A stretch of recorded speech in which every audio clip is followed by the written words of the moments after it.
ذولي شنو الناس اللي طابين طالعين من غرفة الرفيق شكر؟ رفيق ذول اللي اخذوا الطحين ورفيق شكر يحقق وياهم. روح قول له للرفيق شكر خلي الناس تروح لبيوتها، عيب ضحك الناس علينا. اخوان كل من يروح لبيته، انتم ما لكم اي ذنب. احنا هسه اجتنا برقية من القيادة، هذا الطحين اجى لكم من القيادة. يلا اخوان كل من لبيته، يلا اخواني.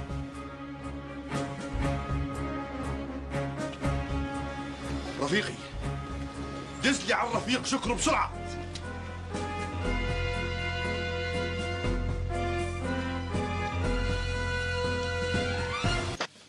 رفيق شكر، أنا هواي أشياء ممكن أتسامح بيها، بس إنه تغلط بحق الناس هذا الشيء ما أسمح بيه أبد، لأنه أنت واحد من الناس اللي أخذوا بوني الطحين.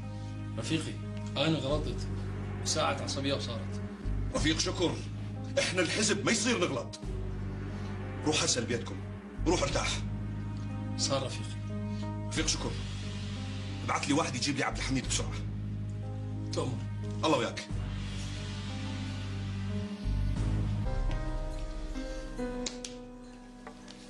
عبد الحميد، شنو هاي البلبلة اللي مسويها؟ بلبلة ايش؟ شنو متهم أهل المحلة وتقول باقوني؟ أنا ما قلت، أنا قلت الناس اللي بالمحلة أخذوا الطحين. أنت شفتهم بعينك دخلوا وباقوك؟ لا بس اللي باقني وزع الطحين.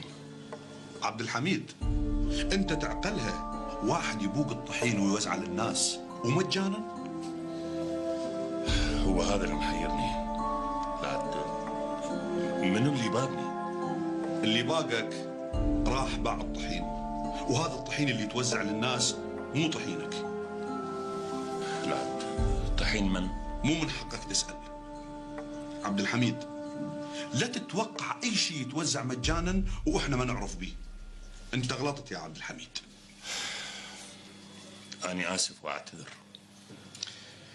على كل الاعتراف بالخطأ فضيلة. روح هسه لشغلك، عطلناك، روح. شكرا. عبد الحميد، ثاني مرة أي شيء يصير وياك تجي وتبلغني. صار. الله وياك.